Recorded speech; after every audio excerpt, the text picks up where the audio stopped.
সূরাহ আল হাদিদের ৪ নম্বর আয়াতে আল্লাহর মহিমা বর্ণনা করে যে তিনিই আকাশ ও পৃথিবী ৬ দিনে সৃষ্টি করেছেন এবং এরপর আরশের উপর প্রতিষ্ঠিত হয়েছেন।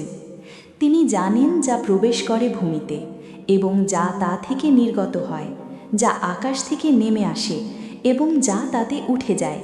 আর তিনি তোমাদের সাথে আছেন যেখানে থাকো না কেন, আর তোমরা যা করো আল্লাহ তা দেখেন।